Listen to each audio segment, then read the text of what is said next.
it just connected back now. Okay. Oh god. Yeah. Don't worry about it. I'll be here. I'll just be waiting if that happens. All right. Anyhow. Going on about, let's say, wanting to stream less and get back in touch. Mind explaining the... Wow, I'm impressed. I was sitting here like, what were we talking about? I had no idea. No idea what we were talking about. Oh my. But yes. In terms of getting back in touch, what were you thinking of doing to get back in touch then? In which case, apart from, say, streaming less? Yeah, it's tough. I think like that, like being in touch, I think is again, I'm kind of new to being in any sort of limelight as like a content creator, at least at the scale I am now. But I already see, I see a lot of other creators. There's this struggle, I think, of like getting. I always say this. I always like to say getting lost in the sauce. I don't know if that makes sense. You get like lost in the sauce. It's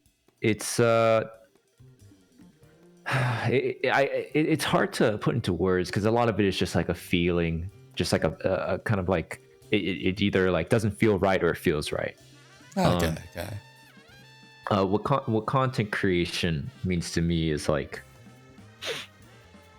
it feels so not right to call it art, but it feels so very wrong to call it art, but I would say it's a good maybe point to compare it to, as in like you it's something that you work on and you feel proud of, and like I'm an artist, so I compare it to like when I was a kid. I draw a picture, I work hard on it, and I show it to other people, and I can be validated because they're like, oh, I like that I like that drawing you made. Okay. So content creation to me, when I said I'm trying to not get I forgot, you told me again, what is it, lost in touch? Out of touch. Yeah, I don't want to get out of touch with it. Again, I'm just gonna stick with my art little analogy, but it's like drawing something that you want to draw and having other people recognize you because they enjoyed what you drew, and then starting to have versus drawing things that you think other people want to see, right? Okay. I mean, it's not that complicated. I could have just not used an analogy and say making content that you want to make, right? I don't know why I made it like an art thing. I could just say it what it is. Making content that I wanted to make and other people happen to enjoy that content, versus now I'm trying to make content I think other people will like, and I need to I think no one should be doing that because people can tell. We can all tell. You feel it yourself, and you're not fooling anyone. That's the other thing. I do think that I think there's a lot of deprecation and people look down on like the quote unquote audience, the quote unquote viewers, whether it's like, right, it's like, oh, short attention span, blah blah blah. But I think the viewers are smarter than we give them credit for. They can tell. They really can. Yeah. So content creation, it's a hard balance, right? Starving artist kind of thing.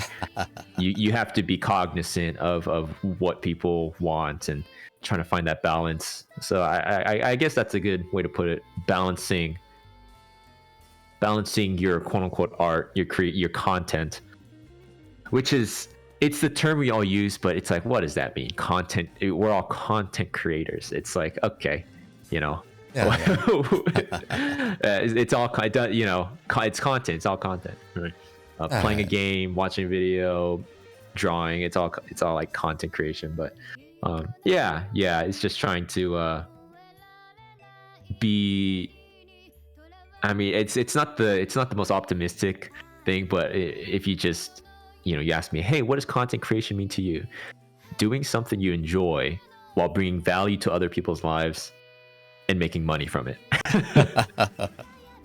Right, because because when you say content creation, I do that's another thing. I think there's this sort of I hate the word because it makes me feel like Ben Shapiro-y or Joe Rogan-y. It's Oh like the boy. stigma, there's like a stigma, right? Like there's a stigma against like but there's like a sort of stigma of like monetizing content creation in terms of I guess like streamers, YouTubers. It's like you try to like not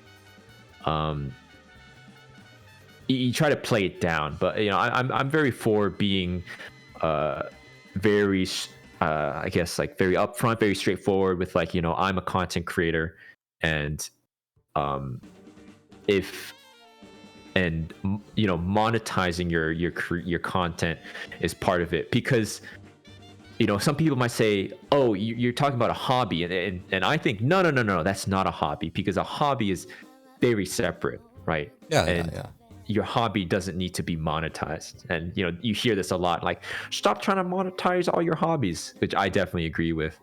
But right, because people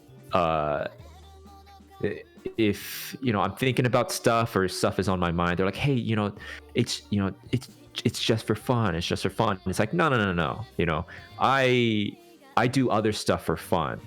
And I think it's good to like separate, like this is, I have fun doing it, but doesn't mean it's necessarily for fun, if that makes sense. Okay. So it's a love-hate relationship. the way I normally have this kind of separation is normally you consider it as the difference between a professional and an amateur, essentially. When you're at the point of professional, that's when you can start charging money for your services, essentially. So when you consider yourself good enough that you can make money, and you can prove that you can make money and it's sustainable and whatnot, then yeah, you're a pro. When you're just playing around with things, being a hobbyist perhaps, then yeah, that falls under the category of like amateur. A lot of the people here on Twitch, for instance, normally you'll just fall into part-time streaming. So it's like, oh yeah, I do this for fun, I do this as a hobby. If I get any remuneration for it, then sure, why not?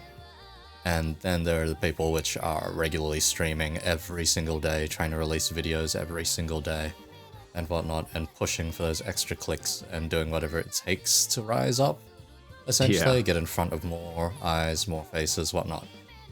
That's when you get into the realm of the people which are taking it very seriously, trying to be professional about it, separating it from just something for fun, so to speak.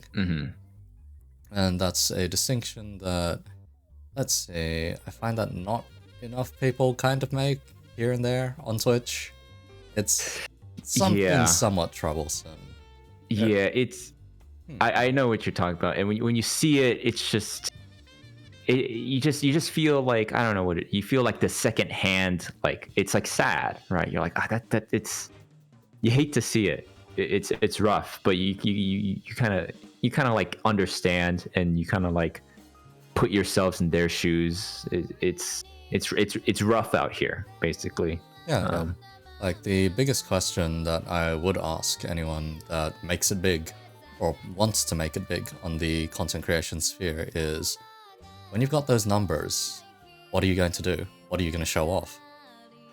What do you actually have to give to your audience or your public? So let me throw that question to you. Say you make it super massive. Your reach is absolutely global. It's all over the bloody place. You're reaching, say, that's it. You're reaching some random high schoolers halfway across the globe or whatever. Yeah, you're Mr. Worldwide. So what would you be showing off? What would you like to show to people? Oh, that's an interesting one. I guess when I think about it now, I guess I've never really thought about it, which is kind of weird, because I guess that speaks to the fact that I'm like struggling to just, I'm like taking it day by day. Like, how do I get to the next day? How do I inch closer? But I guess I've never really taken a breath to be like, well, what's the goal ultimately?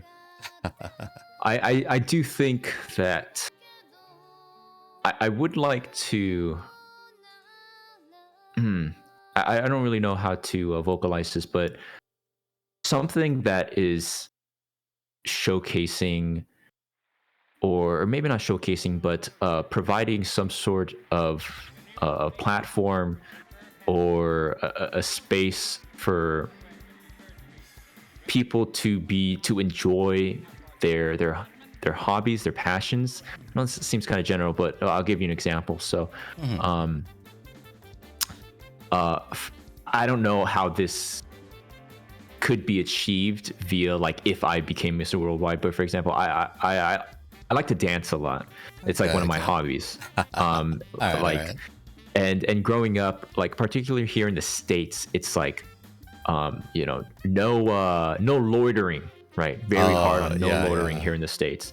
And if you're a kid, there's all these niches of like street dance and break dance and hip hop and stuff. And growing up, I just remember like us kids we just cannot find a space to just dance, right? And we're kids, we can't afford to pay $50 an hour at a studio, and first of all, how would we even get there? And I remember I took a trip to Taiwan once, and there was like a city square, like a main area. There's like a big temple in the middle, and the temple had this sort of patio that like went around it, like a walkway, and in the walkway there were just kids dancing. And I remember the person I was with said like, oh yeah, those are the kids, they dance there, and they had their speakers. And I remember thinking like, that's crazy because like in the States, you take 1 second to dance and some security is coming with shining their flash on you, telling you to get out of here. And growing up, I think not to out my age or anything, but I do feel I don't know if this is exactly true. Maybe I just look at it with like these rose tinted glasses, nostalgia, but these kind of like niche communities I felt a part of, whether that was like early Newgrounds or like early DeviantArt or something. I just feel like everything now is, first of all, it's just such a focus on monetization, and if it's not lucrative, there's no space for it. And I do remember when I like dancing, again using that as the example, when I could go to these they were called jams, right? They're just like these they're hosted, and you pay like a little bit of money, and it was just a space, and there's like competitions going on there, and that was just really enjoyable for me, being a part of this. I like it because I wasn't particularly good at it, and I'll explain that. Like dance is like, I think I'm good at a lot of things. Dance isn't one of them. All right. But that being said, I could be a part of this this thing and explore that. And I guess especially now with COVID, it's especially hard. But I just wonder what it's like for kids now, trying to find spaces like that. Even, for example, again, I don't really know like the exact thing, but I can just come up with examples of the problem I see. For example, like when Tumblr purged all the not safe for work stuff. Oh yeah. Right. And then everyone tried to like flock to Twitter. But then on Twitter, it's like people get shadow banned, or heaven forbid you use like a keyword like a commission or Patreon, then they just like shadow ban you. It's just, I just wish everyone could have their space and not feel like they're being pushed aside or they're taking the second best option, Okay. Kind of long-winded, but if you ask me like if I became Mr. Worldwide, what would I do with my platform? Something along the lines of providing a space for people to do something. I know that's really vague, but right now there is a sense that you do provide a space for something of a level of internet degeneracy, I would say. Right. Yeah. That's a good point, actually. Very, very true. No. The thing is, I appreciate that a fair bit. Back in my days running a club, that was one of the things we provided, and that was fun for a while. Then the new management came in and got rid of it. Yeah. Because you can imagine the kind of sorts you get with an anime club, for instance. You get I've been a part of etc. one or two. Yeah. you get some interesting sorts. So when you have that kind of space, you kind of run under the policy of, I don't condone this, but at the same time, I'm not going to do anything about it. So yes, you may exist in peace over there in your corner. Because it was a very daily occurrence to walk into the club room and see a bunch of guys gathered around a laptop in the corner. You take one look, they're browsing a couple of boards on 4chan. Okay. Very specific ones, you know? Yeah. It was that kind of environment. It was Kids perfectly these fine, days. though. Kids, boys will be boys. What can we say? Fair enough. But yeah, providing a space is a pretty good goal, I'd say. Because I'll say you have carved out one for yourself so far, and it is a very specific one, in a sense. And it does come down to the kind of rabbit hole that you've found yourself dug into, nonetheless. But hey. Yeah. What works. Yeah. For sure. I don't know if, I don't mean to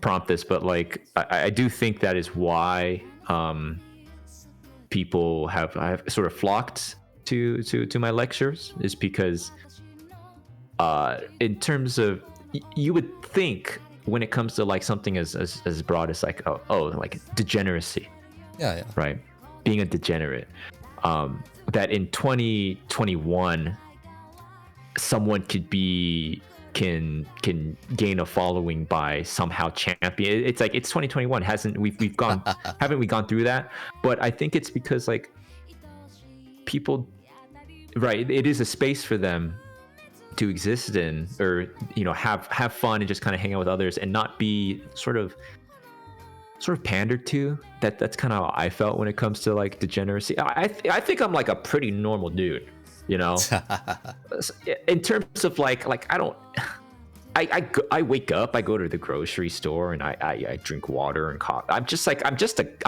guy. Yeah. And I'm not some kind of like, I'm not the Joker. I'm not some one in a million having this crazy like, it's just it's just like there must be others. I'm not some crazy psychopath, right?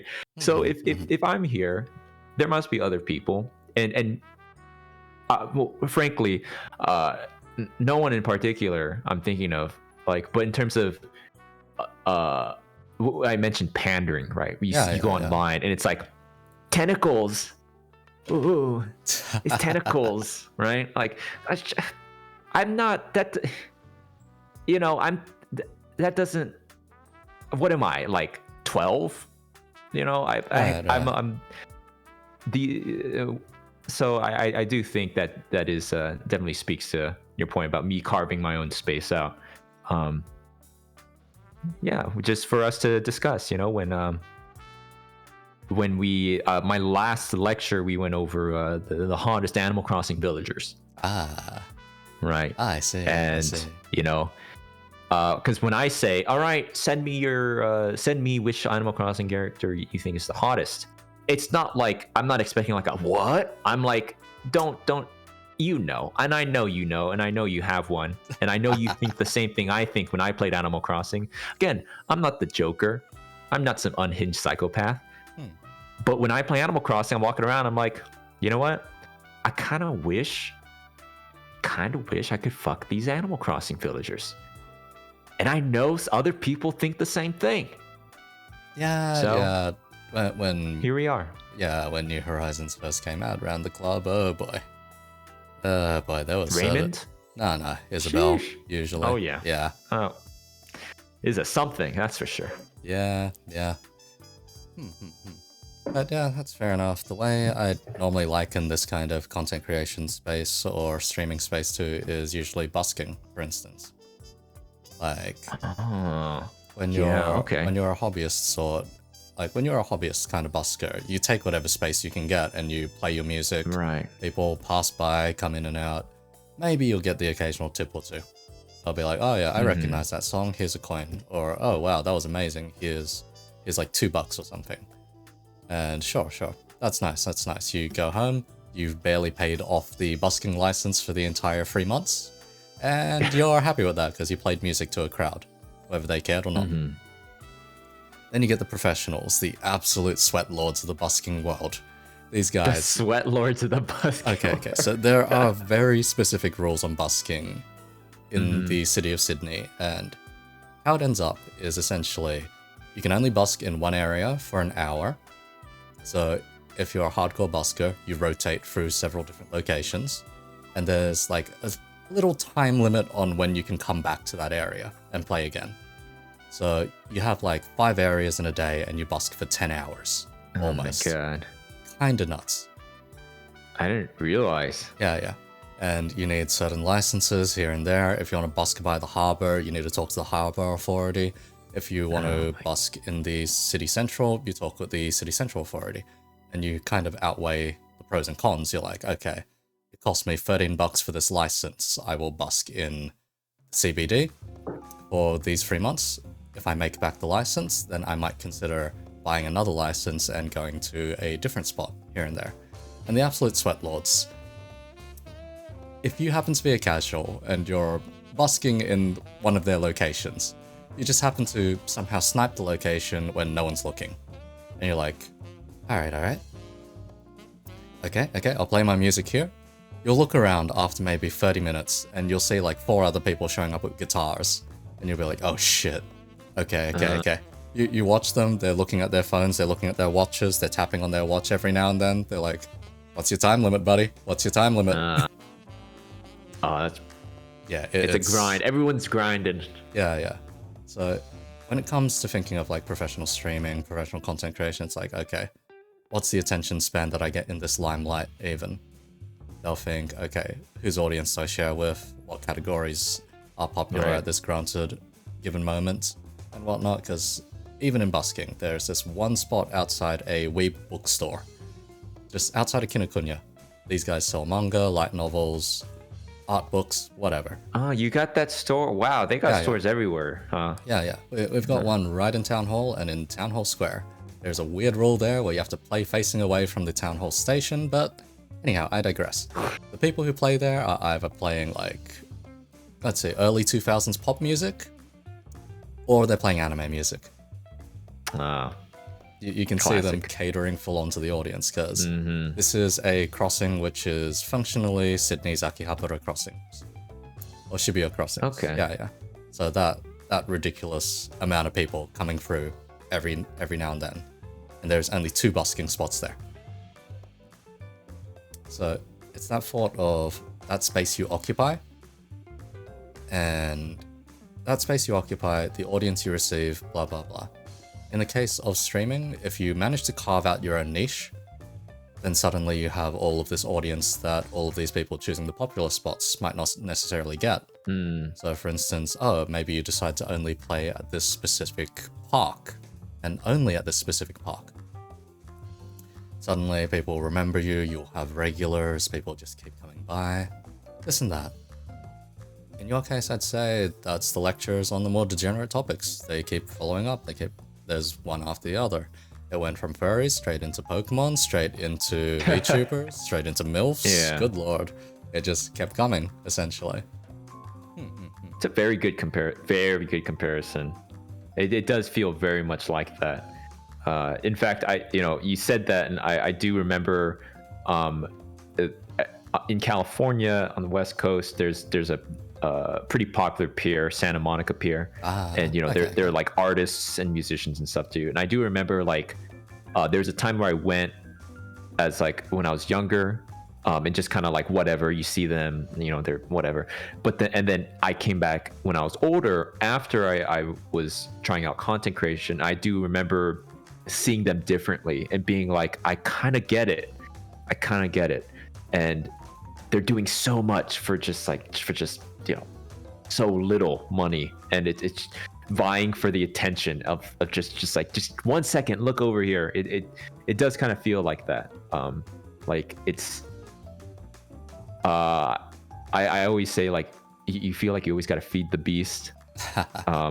You're always thinking about the time, and it does feel like, even though it's the internet, it does feel like you very similar to that, where you have like your space and other people have their space, and even though it's intangible on the internet, it does feel like they can bump into each other, or you know, it does feel physical sometimes. Yeah. For sure. Because one thing you get on the internet after a while is the feeling that it's a bloody small world, and that you run into roughly the same people here and there on certain topics or niches and whatnot. So whether you like it or not, you end up in a community of sorts. But hey, that's just how it goes. Humans are social creatures. Yeah. Anyhow. On to another one that's slightly related to this. What are your favorite kinds of streams, both to do yourself and what do you tune in on? Yeah, so I mean, you know, I watched a lot of VTubers beforehand, and I think that's why naturally I kind of, once I started to become a streamer myself, I kind of gravitated to playing with some and stuff. But my favorite kinds of streams,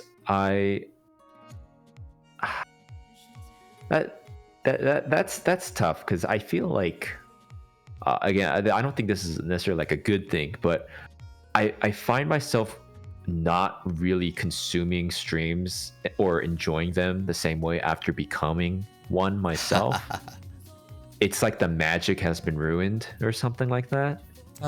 You know, we talked about the busking. I'm like, 2 p.m., huh? Or I don't know, you know, you're thinking of it like because you're that yourself. But I always tuned into like I describe it as like background, right? Like I'm not it's very weird. Like my streams are very engaged, and I interact with people on like my Discord, and I you know, I have them send me stuff. But the content I watch, it's something that I want to have in the back when I'm eating. I guess you could really say it like similar to podcasts, but I don't listen to podcasts. I listen to you know, Law Tyler 1 play League of Legends for 12 hours a day, or you know, I only really watch. I'll go through periods where I'll watch like, you know, you say what are your favorite kinds of streams, and that doesn't really apply to me, because I watch one person, and that's all I watch until I watch a different stream, and then I watch just that stream until I move on to the next. I'm like, I'll be like just on Apex Legends, and I'll just watch one streamer, and if they're not on, I'll watch another Apex. But then I'll be like, I don't want to watch Apex Legends anymore. I want to watch, I don't even know, like Teamfight Tactics or something. So my streaming viewing habits is very much like my music. I don't know if people like, I don't know if these people exist, but they like listen to new music. I listen to the same song 150 times until I find a new song to listen to 150 times in a row, you know. Okay. In my car. yeah. All right. So going, like, this is probably a story way back in high school days for me, probably, when it comes to that kind of logic. When it came to listening to music over and over, so I once introduced this sucker to Romeo and Cinderella, very old Vocaloid song. Thing was, he was the kind of person which would listen to a song on repeat over and over until he got sick of it. He didn't get sick of this song for about a month and a half. And the thing was, I could always tell he would be listening to it. Because we'd be in the middle of English class, and, you know, you have a couple of people tuning out and whatnot, and he's got his earphones in, only his earphones have a lot of spillage. So, in a classic dead silent classroom, you just hear the chorus of Romeo and Cinderella just bursting out full volume. And you're like, I'm like, so what curse have I brung this time? I see, he's stuck on Romeo and Cinderella. Shit. Yeah, when yeah, same thing. I went through my like what's the one that's sick? I feel that's a very like popular one. World is mine. Yeah. That World is mine. I must have listened to that. I've listened to maybe 3 Vocaloid songs, like, ever. Oh, damn. But I've listened to those 3 1,000 times. You know? Okay. Yeah. Because there are those kinds out there which will be very hyper-focused on one piece of content, then just move on. And in one sense, that can be considered some kind of drifting. But at the very least, it's the attention span to appreciate something for long enough that it gets boring to you, I suppose. So yeah, that's fair enough in terms of stream categories, but I do have to ask the follow-up to that, in which case, which would just be, do you find yourself revisiting something after you've tired it out? In terms of like my content, you mean? Or you mean like what I consume? In terms of what you consume, so say you've listened to a song 1,000 times, moved on. Yeah. Would you ever come back to that again and think, maybe I'll listen to this 1,000 more times? Yeah, it's sort of like a rinse and repeat. I'll go in cycles. I'll be on a big VTuber binge, and then I'll just have no idea what's going on, right? And I'll be watching just like competitive Apex, and then time goes by, and I'll just eventually I will come back, and the meta has changed. The popular players have changed. I'm just like I have no idea what's going on, but yeah, I think it's a comfort thing. Everyone goes back. Like consuming new stuff, it's sort of taxing. It's you feel more secure going back to what you're familiar with. I mean, I was just thinking to myself, like, I've been listening to the same Spotify playlist. I need to change some stuff up. Because I've been listening to the same Spotify playlist for I don't even know how many years. What's the point of paying for it if it's just one single playlist? That's like the same as what we used to do. But I definitely I don't ever really consume like quote unquote new kinds of content unless it's like strongly recommended to me. I'm never ever like, well, I've never really watched mukbang or ASMR, time to check it out. It's like, no, I stick to what I know for sure. Okay, so just very much on the comfort kind of side. Rinse and repeat. Yeah. Alright. Fair enough. Alright, guys, let's just go straight into it then. So, what's your choice of games when it comes to streaming and just stuff for comfort? Like, what do you like playing? Ooh, yeah. It goes back to like,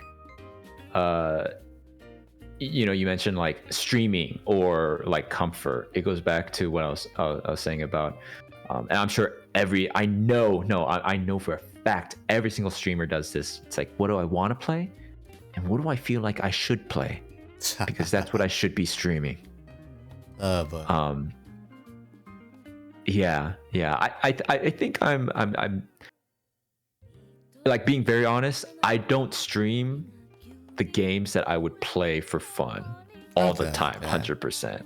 Because if that was the case, my viewers would have watched me play Hades for the past 2 weeks straight and not do a single lecture or anything really. Hades. God damn. Good choice, though. Good choice. I think my go-to, if you say like, what's the game I enjoy most, is probably, I don't even know if that's the right thing to say. I always go back to Apex Legends. I like Apex a lot. It's like the main game I'm playing. But I've been really into like these.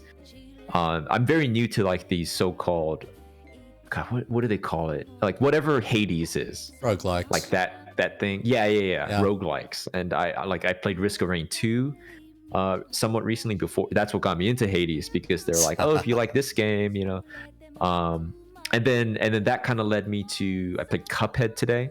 Oh damn. Which is like kind of similar in terms of like having to dodge the stuff and damage the things and progress and stuff.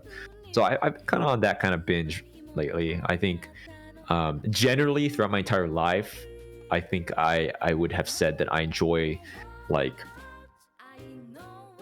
I don't know what you call these, like resource management, like Animal Crossing or like Stardew Valley, where it's just like these casual experiences where you try to get resources and you kind of micromanage stuff. Simulator games usually. Kind of like Yes. That's. I also play one called like Farm Together, where you have like a farm. I enjoy like these.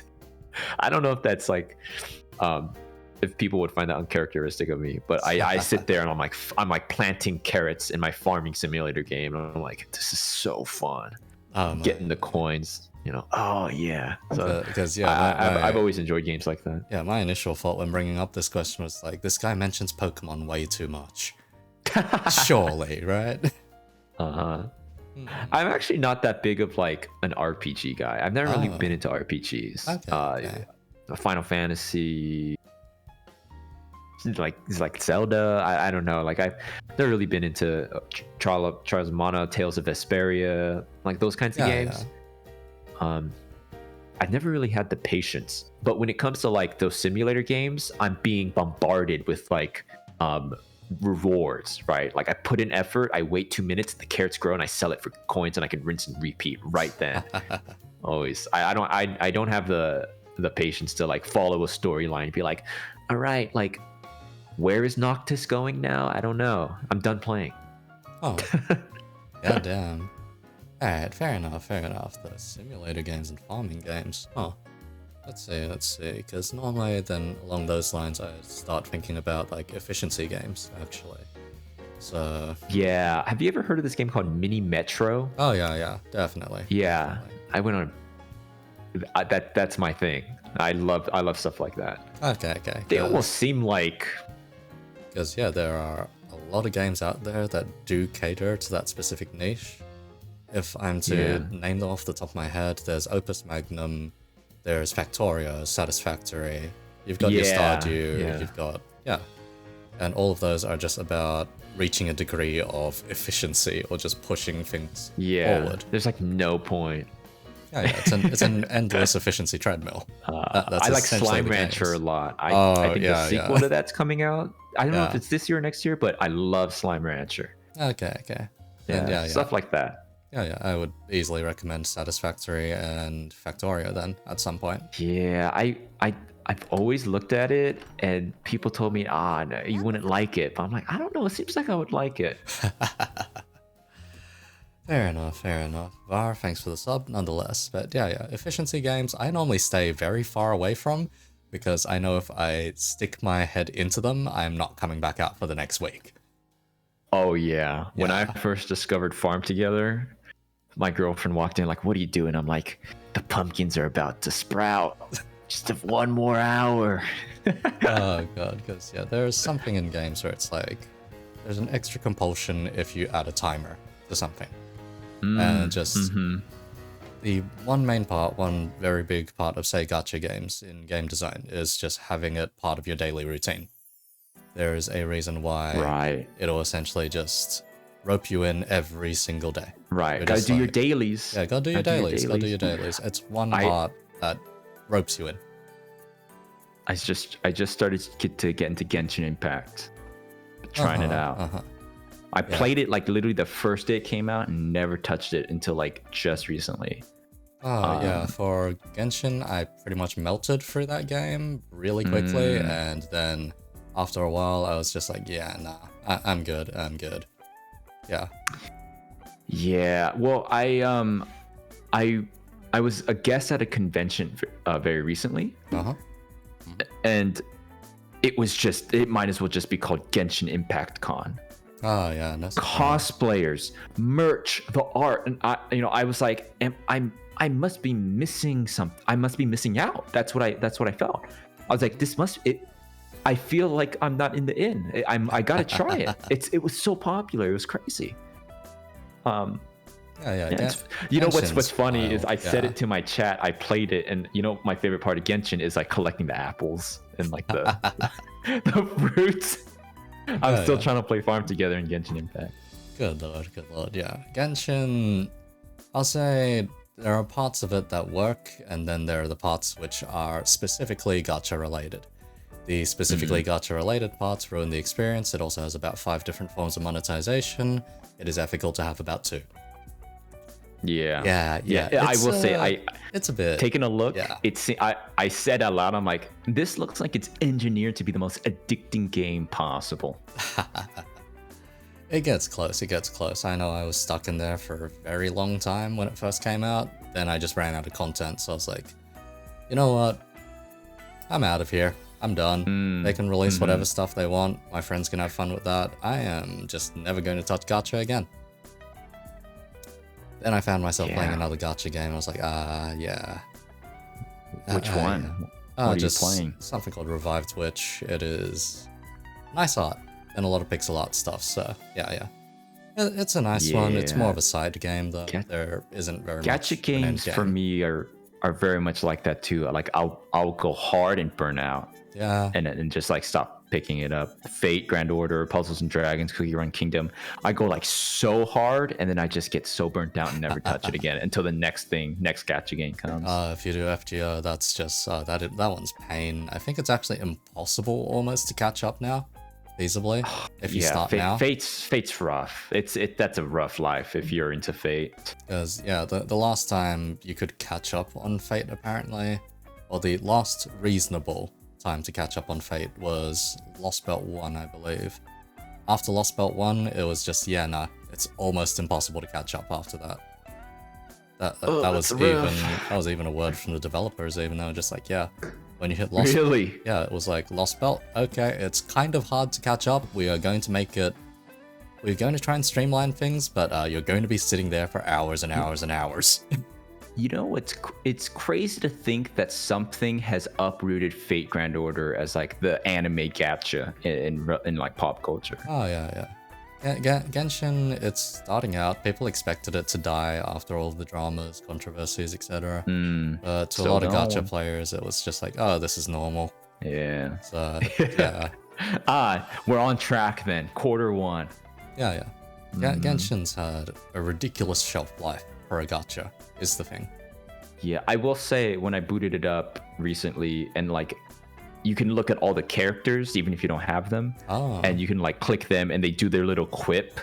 Okay. I do see why it's so popular. Like all the characters are very, they got their personalities and stuff. I do see why people like the characters so much. Okay. So miHoYo had a very interesting logic when it came to creating characters, so to speak, or trying to sell characters. It wasn't necessarily the logic of, let's say, we want to sell power, so we're going to power creep everything that comes out. It was, we want to sell affection. Oh yeah. We want to make characters that you will love and you'll want to spend money on because you love this character. Not because this character is like best in slot or anything, or that you desperately need them. It's just, you really want this character. So they're not in the industry of selling power, they're in the industry of selling waifus and husbandos. Very specifically, very, very specifically. Dear Lord, they're too powerful. Yeah. I liked just off the top of my head, I thought Hu Tao was cute. He's like the ghost one. Yeah. I really liked Hu Tao. Who was it? I don't know. I didn't understand all the hype for like Zhongli and Kaya and Diluc. They're all the same, like cookie cutter, stoic, cool guy. I like them to be like have a little more spunk personality. I like the little Tanuki girl. Is that what she is? She's got like what? Sure, I liked Shangling was that one. Yeah. I think. Wait, no, not what's Shangling, the one? The other Tanuki. Right. Yeah. What's Dendro the? I also really like I like the one that was like she's like a chuny. Fischl. Yeah. Fischl, she's really cute. I liked her a lot too. Yeah. The main thing with those three husbandos is my direct comparison is like, Diluc is Batman. Diluc is Batman. Kaya is freaking Johnny Depp, basically. And let's see, in the terms of like, what's it called? Pirates of the Caribbean. Anyway, then we've got Zhongli as just your typical Ikemen, basically. That's about it. Yeah, I do. I was also very surprised because, and a little disappointed because when I opened up the game and I looked at all the characters, I was like, there's so many, but you only see the same like few on like Twitter and on like social media. Oh yeah. I only ever see. Well, I can't. I get it. I only ever see Venti and like Diluc and Kaya and whatever. What is it, Mona? Right. But there's like all these characters I've never seen before. Like I forget the name. Like a little ice boy, Chunk. I can't remember the name. Something like that. Yeah, and I was like, who? Like my friend was playing it. I was like, who's this? Like, oh yeah, I really like this character. I was like, I've never even seen this character. I also could not stop laughing at the character whose name is like Kecking. Oh dear. I was like the funniest. That's like so funny. Kecking. Right, Yeah, yeah. The one thing I put about Genshin is it is very solid in terms of gameplay and everything. If it were a standalone game, you rip out all the gacha elements, it would be bloody amazing, bloody fantastic. Unfortunately, you have all the time-gated gacha mechanics here and there, so you enjoy the story piecemeal, bit by bit. All of the story content is locked behind this and that, so you do have to engage in it. So yeah, it's a game that is fundamentally at its core really well designed. It's just that it is really well designed in the very greedy sense as well. Yeah. Yeah. I guess, I was worried about that. When I started to get into it, I was like, I'm scared to get into this. What's endgame like? What are people that have been playing this since the beginning feel like? Are they... That's also what I said to my chat. They were like, oh, actually, this character is best. I'm like, yeah, don't even try to explain any meta. I don't care about like what's best in slot. Don't taint me. Ignorance is bliss. You're bogged down by whatever the meta is or this item, and I don't care. I'm putting my points in whatever. Like, I don't care what's optimal. I'm just going to have fun with it for once, because every other game, just like YouTube tutorials and Reddit threads of like, this is the best cookie to get and blah, blah, blah. I'm just, with Genshin, I'm just going to like enjoy it. I don't want to like catch up as quick as possible. I just want to take my time and not get like metagame, like focused on that stuff. Alright, because there's one thing. Granted the opportunity, players will optimize the fun out of your game. That was a quote, I believe, by Sid Meier or someone along those lines. Designer of like Civ, pretty much. And yeah, it is very much the case. Once a player has full knowledge of everything, it feels wrong to be playing things for fun and not making the most use of your time. So that is a troublesome thing in game dev, where you're like, okay, do I give players an easy solution here, or do I just give them a temporary power spike that they have to work around later, etc., etc. And it's why when you have a game that is solved, so there are guides out there, everyone knows what the best strategy is, this and that, it becomes boring. People leave the game. Oh yeah. That's why League of Legends updates every 2 weeks. All right. Yep. Right. That's like the opposite. I wish I knew more. I can't get into it because there's like 1,000 items, and each item affects every different champ differently. And I'm always like playing League of Legends, and I die. My friend's like, don't you know that Shaco scales every 1/4 thing with like the Carbonon dagger? I'm like, what are you even talking about, dude? I can't get into this game. Okay, because I'll compare League in the early days compared to League now. League is such a solved thing that within those 2 weeks, the meta is already solved. People figure out what is problematic. The player base will figure out what's problematic and abusable within 2 weeks. The devs then have to play their own arms race game against the players to try and keep up. And try to make sure things aren't ridiculously abusive. It then comes to say the major tournaments and all that every year, and it's like, oh yeah, the world's build. So this is the build the pro players are going to be playing on when the tournament comes around. And then the pro players have 2 months to figure out things, almost. And at that point, the whole meta is solved and it is very clear what the pro players want to play, experiment with, and try out on the day. And it becomes a bit stale here and there. The latest one, though, a lot more of the players decide to be experimental and throw things out there, but nonetheless, yeah, it was a done deal. When it came to the early days of League, there was so much shit that nobody understood or knew that at any tournament that was held, someone would pull out some real bullshit that no one had ever seen before. So the simplest example I've got is, say, the Lee Sin Insec, where you pretty much just dive in, kick the opponent all the way to the back, and proceed from there. I remember watching those videos. Yeah. Because that was a thing that was just seen at a tournament, and everyone freaked out when they saw that. I was just like, Jesus Christ, that's a thing you can do? And that's the thing that's kind of lost in current day League. It's less of, that's a thing you can do, and rather, okay, what's the thing I can abuse today? So I'll shove that back to you playing a shit ton of Hades, for instance. Roguelike games, at their core, one of the parts of the Berlin definition is they need to be complex. They need to be deep, have a lot of depth, and take a long time to unravel. There should never be a roguelike where a player can clear it first go unless it is by sheer chance. Complete and pure accident. So your first playthrough of Hades, you're expected to fail. There is almost no way that you are going to get to the end. Don't even try. You're just going to die, get sent back, and then have to enjoy the story anyway. Supergiant Games builds their game around this. They have a lot of cutscenes that only play on death or only play after a certain number of runs have been completed, etc, etc. They account for all of that. That's a very well designed roguelike in that sense. Most traditional roguelikes though, that layer of complexity is there so that you have that sense of discovery instead. And an unsolved meta.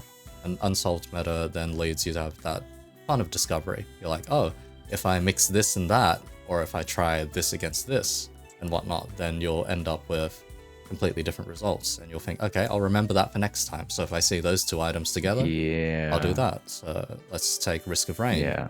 You see a character like Huntress, you're like, oh, okay. What can I do with the Huntress? They can sprint around, they shoot arrows, throw glaives, whatever. Okay. Sure. Okay. So you decide, alright, what makes me faster? You run around for a bit, you get a goat's hoof, you're like, oh, this makes me faster, okay. You get a sprint can, and you're like, oh wait, this also makes me faster, let's combine these two, and go on from there. So it's those kinds of synergies and whatnot that you slowly work out, you slowly discover this and that. Yeah. And if you already knew the meta... I was very impressed by Hades, the way it like teaches you through your failure. Yeah. Like very intuitive. It's very good. Yeah. It's... Ideally, your design goal is you want to make a game that players can learn just by playing the game. You don't want to make a game where players have to learn by going to an external source. Yeah, like I gotta search up a Reddit thread. How do I beat Hades? Speaking of which, I mean, I bet at this point I don't think anything is like spoilers for Hades, but like I gave it everything I got. I finally got to Hades and like beat him. And then he goes into a second phase, and I was like, "Oh my!" Dude, it took everything I had. I got out of my shit. I did it, and then second phase, and I'm just like, I just like let him hit me. I didn't even like move because it's just impossible. I was like, I have nothing. Just do it. Yeah. When I got up to that, I was like, I had roughly the same reaction. I was like, holy shit! I actually got past here. Oh, Supergiant. This game's not too hard after all. I didn't even need that extra stage of Phase 2. I'm out of Very Death Defiance. This is gonna be fun. Yeah, and then I realized, oh my god, I have so much more grinding to do because I barely got there, and it took a little RNG to get there. Yeah, but it's very rewarding. Very rewarding. I got him down to 10% on the second phase that run, and then. Yeah, I just got done in by the AoE laser. I couldn't dash behind cover in time, so it's like, shit. I'm finally at the point where I can get to phase 2, but I just can't beat the phase 2 yet. Yeah. I know that feeling. Good God. Yeah. Because I was writing something of a paper or essay on roguelikes, and I was like, you know what? I'm gonna have to get around to Hades eventually, aren't I? That's gonna be fun. That's gonna be fun. God. That just reminded me that I bought this Hades charm at the artist alley at this convention, and I just realized that I like haven't seen it. I need to look for that. I don't know where I put that. Fair enough though, fair enough. Anyhow.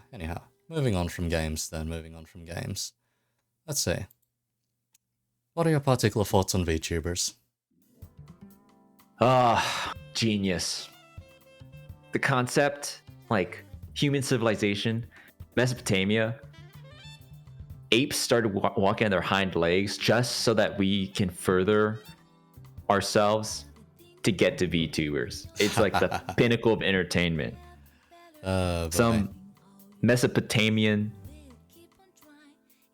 Australopithecus creates culture. And it's like that meme of like the domino, like the first domino is like small and then there's a big domino. It's like that.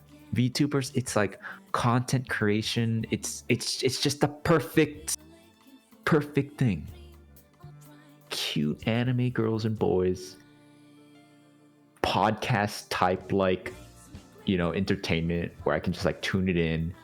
I can also watch like they can play anything or do anything. It's just this is the next step.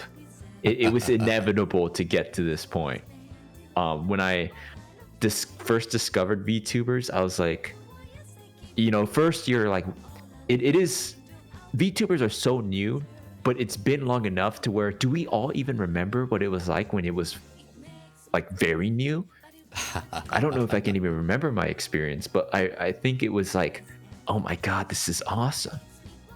This is, at first you're like, what is this? It's maybe like a little uncanny at first, but like on YouTube watching a clip, and then you start to realize like, oh my God, you don't know that you've been wanting this, but when you discover it, you realize that this is what you've been looking for. That's how I describe VTubers. Right. Like the most engineered to be the most entertaining, consumable piece of entertainment on the internet. I did my lecture on VTubers, and I think like, you know, I'm very surprised. I've done follow-up lessons to VTubers. I'm just shocked still at how many people don't know what a VTuber is, or is still kind of wary of it just because they don't really understand, because it is just like, it's, who knows where it will even go from here, you know. I in fact, I would just, let's just get rid of any non-VTuber. Let's just all be VTubers, because it's just the coolest thing ever. Really, it reminds me of like the days going like on Gaia Online. Oh God, or something. Okay, that is really showing your age there, buddy.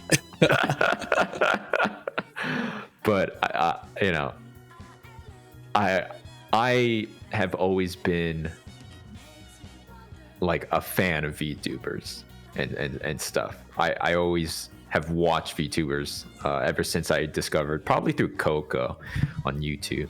Probably my gateway drug. Yeah, sounds about right.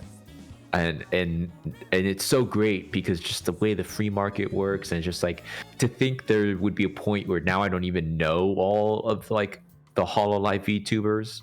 Yeah, there's just VTubers debuting, and I'm always finding I think I follow at least one new VTuber. That reminds me, following you. Are you? Yes. I think I follow a new VTuber every single day, and I'm just like, this is great. God damn. Keep them coming. I love VTubers. Yeah, they crop up very quickly. They also depart just as quickly these days. Right. Yeah. Right. That is another thing. It's you know, everything's a grind. Everything's harsh, but yeah, it's rough. It's rough. You know, I don't know that pain myself. Or not pain. It seems like pain from like my friends. I've had friends that have debuted and just that, you know, the culture of it debuting, and so it's just great. It's so good. It's so good. Very inherently idol culture is the thing. Yeah. Because a lot of it's just debut, graduations, concerts, anniversaries, this and that. It's like yeah. Very idle, like, very idle. I know I know it's so difficult and it costs money and stuff, but just like it just seems so accessible nowadays. Yeah. Just the resources available to become one and learn how. To just I should become a VTuber. Why not? I'll say it's just awesome. The initial setup is like 2K roughly, give or take. Yeah.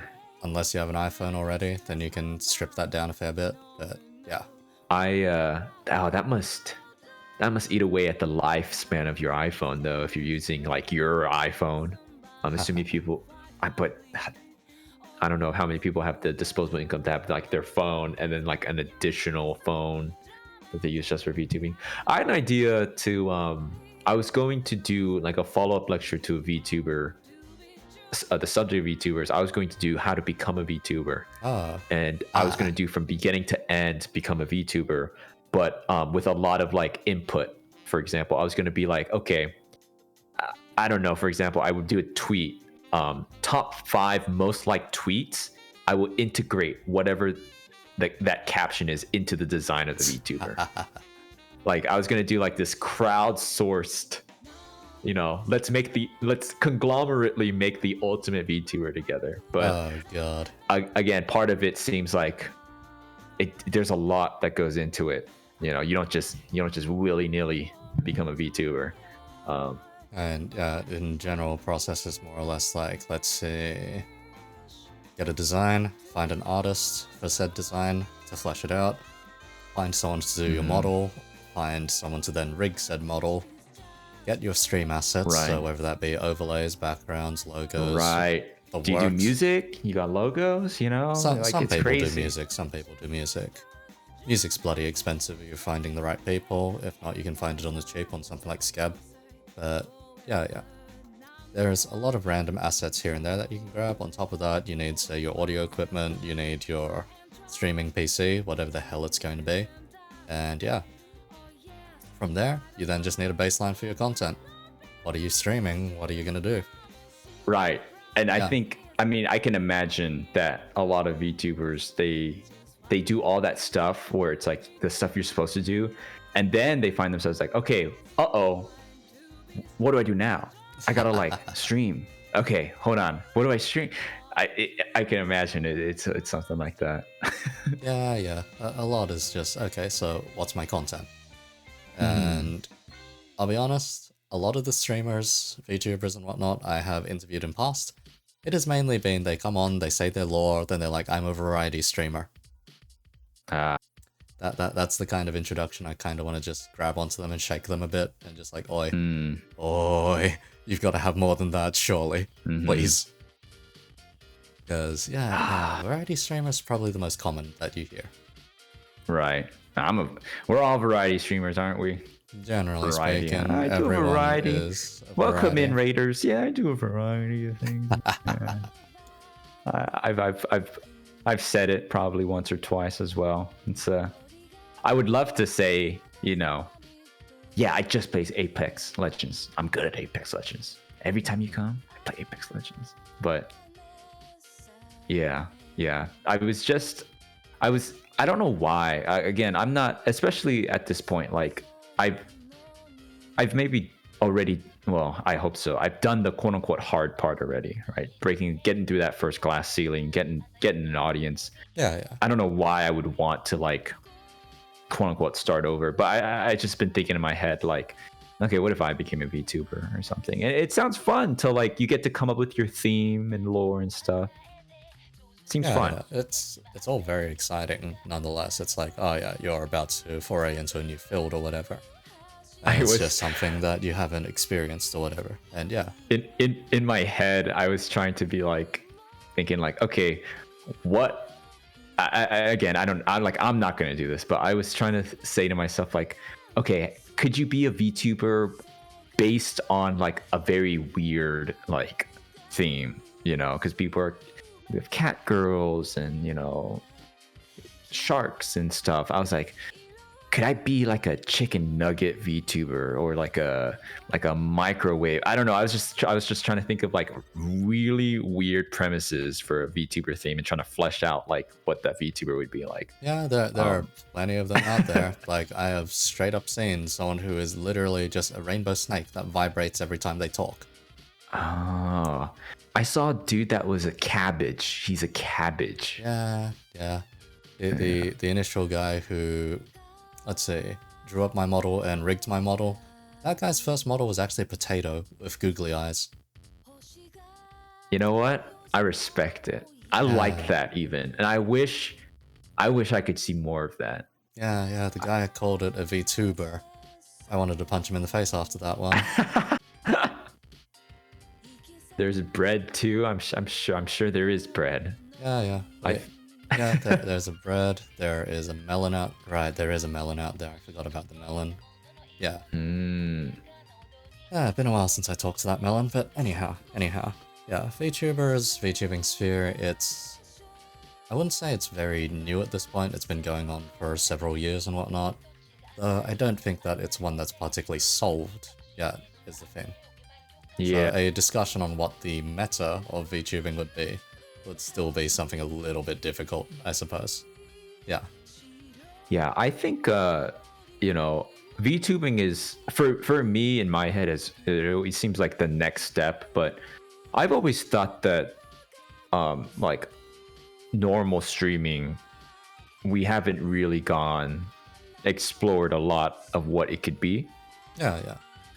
For example, I feel a lot of response to my content is sort of like this. Oh, that's interesting. And for me, I'm glad they think that, but at the same time, it's like I just do something that's a little different, and it kind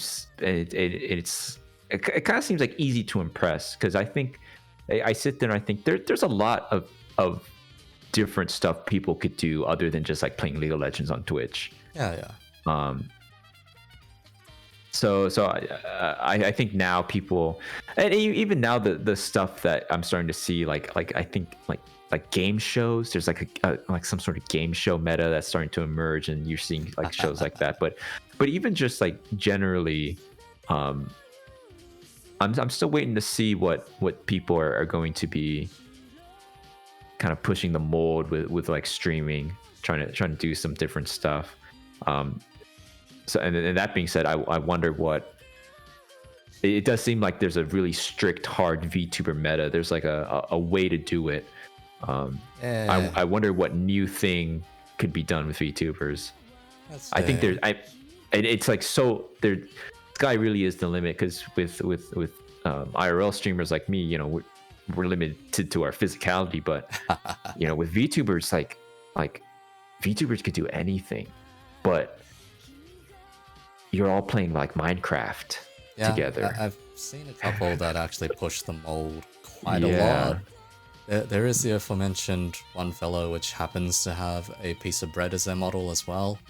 That one actually pushes the mold a ridiculous amount for whatever reason. Yeah, like normally they're the space captain that's addicted to caffeine, and there's a ridiculous amount of caffeine on that stream, Jesus fucking Christ. But anyway. Other times you suddenly see a piece of bread. You tune in, you have no idea what the bloody hell is happening. And they're just a piece of bread.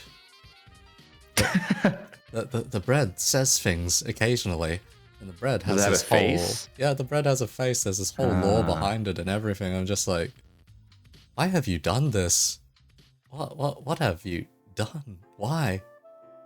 That was my longest interviewee for a very long while, actually. They had gone up to bread. They'd gone almost to the 4-hour mark, give or take, and I was just like, okay, Captain. Jesus. Okay, Captain. On a bread. Goddamn. Because my literal first interaction with them was tuned in on a random Discord call. They were there, and they were turning everyone who was in the Discord call into a piece of bread. Like just a loaf of bread with their face strapped to the front of it. What the hell? They're like the lizard in Spider-Man. He wants to turn everyone into lizards. Yeah. That's his agenda. Wants everyone to be breadified. Yep. That one's wild, that one. But that one's definitely someone who's pushing the envelope. There are definitely a lot which are just, I am streamer. I do streamer things. Right. That's about it. And those are the ones that I honestly find probably the most boring to talk with or talk about. Probably, yeah. So anyone who strictly advertises themselves as I do gaming, I'm just like, you don't stand out against anyone else in this field. It's tough. Entirely. You gotta be, and content creation in general, right? Like, be honest with yourself. Why would someone? People they of course, you know how it goes. Like you start to get viewers, and suddenly people are like asking you, right? Like, hey, do you have any tips? It's like, I think a lot of people like on Twitch and like YouTube is a little different, because you kind of have like more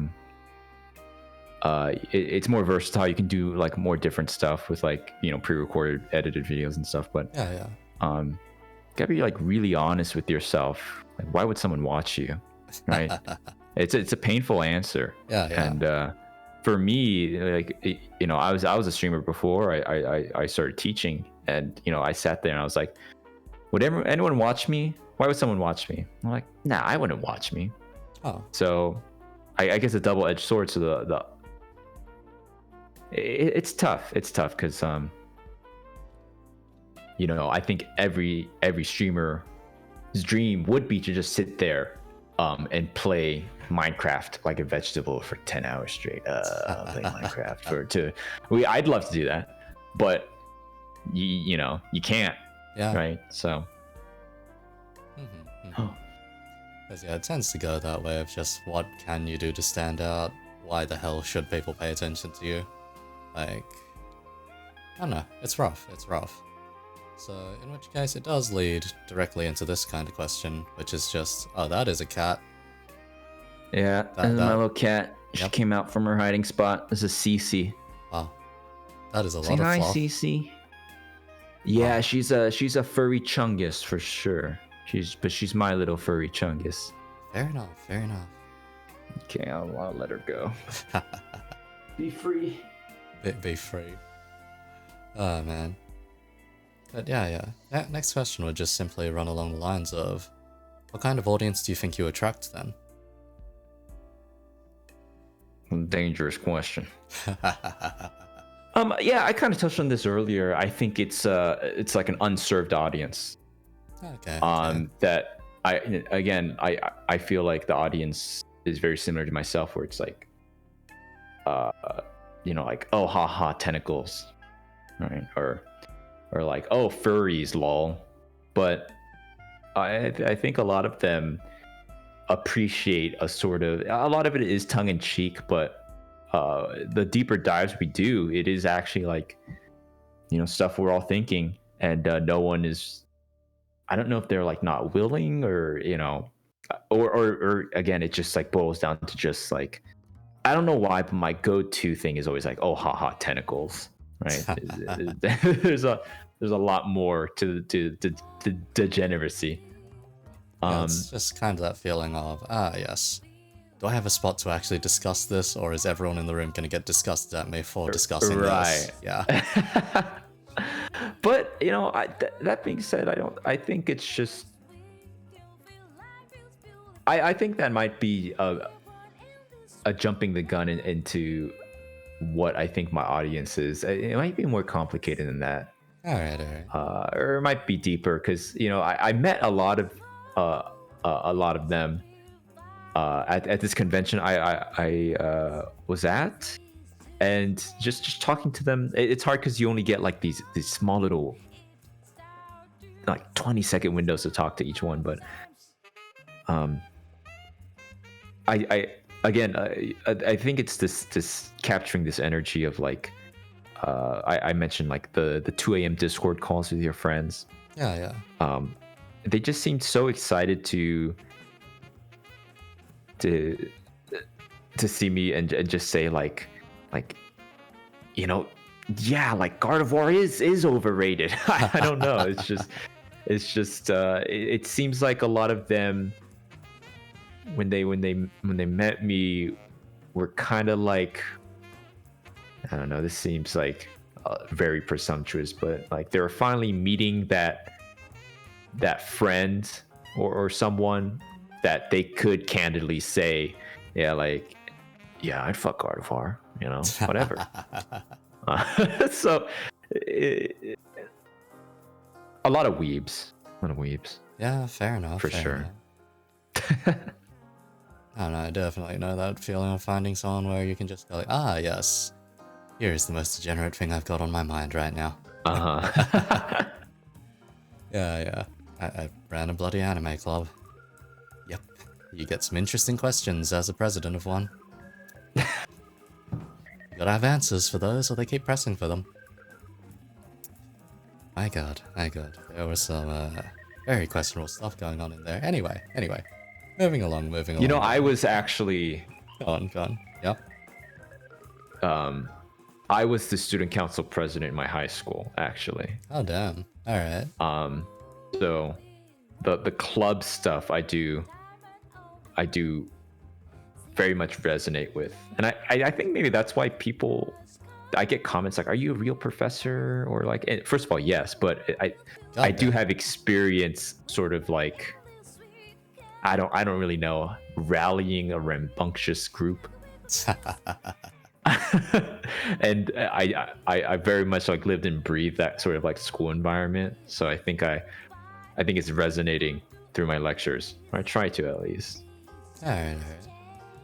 It does come through. You still manage to show off the veneer Does of it? a professor somehow. Yeah. Yeah. Like despite the topic on screen. I'm doing it right, man.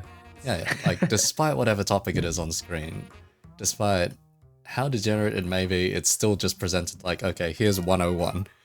Manages to, and one thing that I'm a bit surprised of is how exactly did you get so good at like just drawing on a whiteboard? Like just candidly, freehand. So first of all, drawing on a whiteboard is very hard, and like drawing on a up and down surface is much harder than you would like imagine it being. You're just like, oh yeah, draw on a whiteboard. I don't know. It was definitely way harder in the beginning, but practice makes perfect, I guess. Okay. Yeah. But I definitely think it's weird that throughout my life, all these things I've been practicing, I've been doing, actually was to serve this purpose. For example, my art skills. Now, I wasn't going to go to art school or be involved in any serious animation project. No, I was going to draw a Astolfo on a whiteboard to on Twitch. That's what all that art was for, you know. Yeah, you know that like $1,000 tablet you asked your parents for Christmas? You know, actually, that was to make clickbait thumbnails for, not to like work on animations or anything. Oh boy. You know. God. Everything's leading up to this point. Yeah, I get that feeling in some cases here and there. Good God, because yeah, my current profession even, I'm just like, why did my ability to make announcements line up this well? Oh God. There's you know, no regrets, no coincidences. It all leads somewhere, right? Because yeah, the simplest way I can put it is you don't expect to come out of a degree then suddenly become a dealer. That's just like I guess I deal cards now. Well, that's my life. Night shift, day shift, whatever it becomes. I do have those moments, those sort of like, you know, like when Doctor Strange pushes the ghost out of the person, and I'm like looking down. I do have, like right before I'm streaming, I'm like putting on my time, like, is this what I'm doing? Yeah, I guess so. hey, I'm anime on the internet from being a guy who used to broadcast to state radio. It's just like, I used to be the guy telling the weather and the traffic conditions while playing whatever local Aussie band happens to want their piece played. Now it's just like, yeah, I'm the guy interviewing random content creators on the internet for the fun of it. It's right, you know, because I don't have a white collar job, but the past weekend I was in the store purchasing like dress shirts and like dress pants, and I was like, I'm buying these for my Twitch streams where I talk about which Animal Crossing villager is the hottest. You know what I mean? It's a very like you're like, okay, I guess this is my life, huh? Yeah, it's an odd kind of connection to make. It's like, I guess I'm doing this now. Okay. Yep, me just rocking up, putting on the uniform and being like, okay, alright, okay. Which set of Chinese grandparents am I going to take money from this time? Oh, wait. Right. Yeah, never mind though. On that side, I actually think I've lost the casino more than 300k in total. But anyhow, I digress. They lost a lot of money by hiring me. But yeah, this next question, typically speaking, there are three different answers that are very common. My bet is you're probably going to sidestep all of them, mainly because you're not a VTuber, and mainly because you're fairly established at this point. Let's see what you get, because it is something of a typical interview question, like a job interview question almost. It's kind of that, where do you see yourself in 5 years almost, but yeah. So what are your particular goals for the future then? What do you want to get done?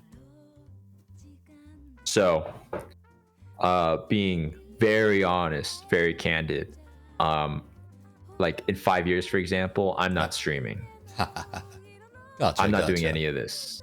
I just the nature of this, and it's very, you see what it's like very quickly, and you see so many, I mean, VTubers. I see a lot of VTubers talk about this, and just content creation in general. It's very, it's not it's very hard to be a sustainable thing. Yeah, yeah. My goal is to fly high, as close to the sun as possible, do it as quick as I can, burn the candle at both ends, and get it. I don't know where it can go, but to get there as quickly and as well as I can doing it, and then to stop, because do I talk about Bussy for 2 years, 3 years? Am I talking about Bussy on Twitch in 10 years? I think I'm gonna live for like, I like to think I'm at least a quarter through my life. Am I gonna talk about Bussy on Twitch for 40 more years of my life? Oh boy. It's rough. A lot, you hear a lot about creator burnout and stuff, and I do think I might be still partaking in the industry, just because I do like to think I've managed to find this niche, because I have some sort of savviness when it comes to whether it's like the algorithm or content or whatnot. Yeah, I could see myself being involved in the industry in some facet of maybe management or something like that, long term. But in terms of myself, in terms of Ligma University, it's sort of depressing. I don't know if a student hears me saying like, oh, I don't want to be doing this in 5 years, I could see how that's depressing. But I assure you, there's a lot of content creators I think are thinking the same thing, or would, if they had the option for that.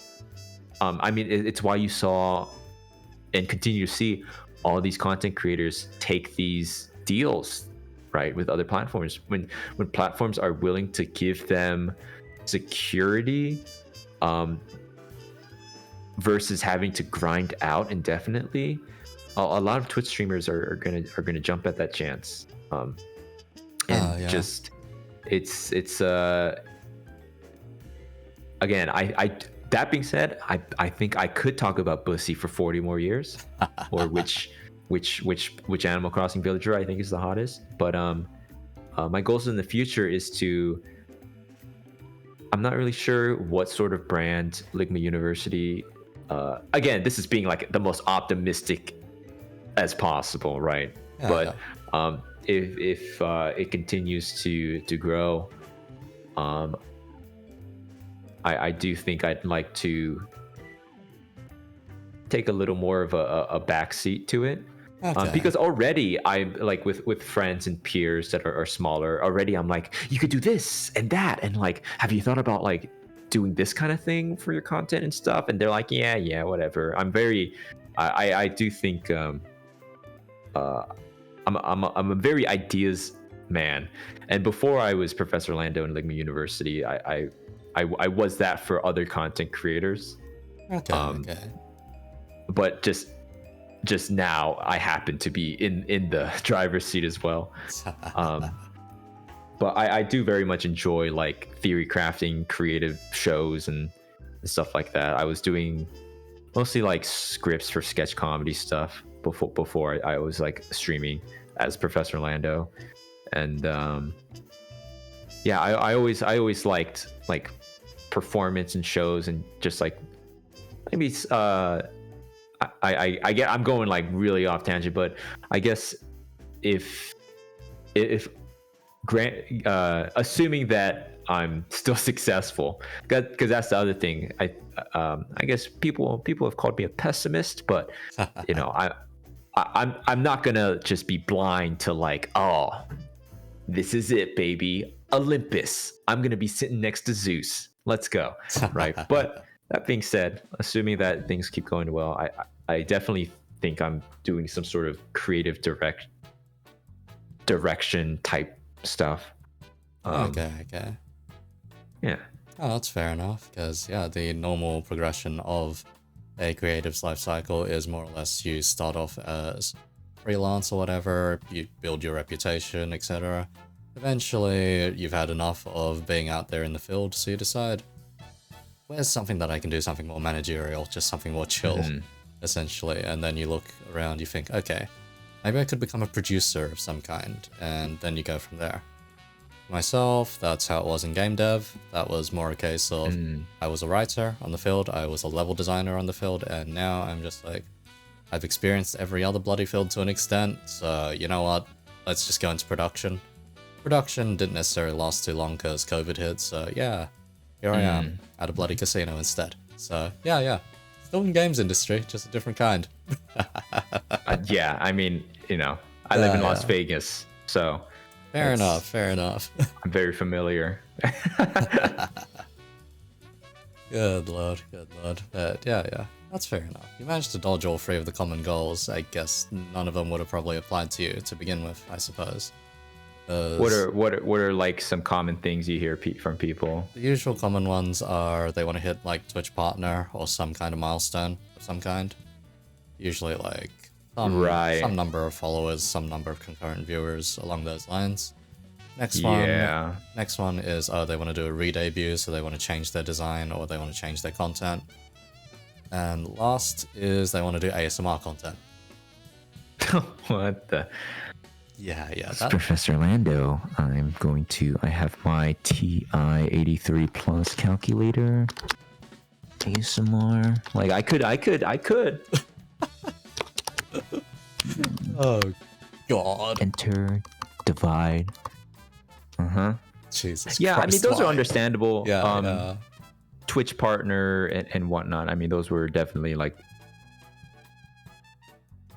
It's sort of a weird thing to when you're a small content creator. It's because I mean I was everyone was a small content creator. Oh yeah, definitely. At some point, right? And it's sort of a weird conundrum, like an Ouroboros type thing, where it's like you wouldn't tell a small content creator, well, think about if you were a 0.1% streamer. But at the same time, I think I've always had this philosophy like, well, if you're not, what's the point? I mean, granted, like if it's just for fun, we talked about hobbies and being very cognizant of like, well, no, I want to be successful in this as like a career. But like that aside, you do kind of have to shoot for the stars, because if not, then what's the point, really? So when it comes to like, I know Twitch partner is, I mean, I was there. It seems like such a hard thing to achieve, and it's like a great goal, but you gotta think bigger, right? Like you gotta think bigger, because then what what's the point, right? What's because when I first started to get traction as Professor Lando, and I wasn't a Twitch partner, my goal wasn't to get Twitch partner, because you want to have more meaningful you want more impactful, significant things. So for me, it was like, how do I keep people engaged long term? How do I make sure that they continue to enjoy my content? You want, like, you don't get to Twitch partner and then just like, smooth sailings from here, baby. I think that's a trap that a lot of smaller content creators make. You want to, right? It like, what's my starting screen gonna look like?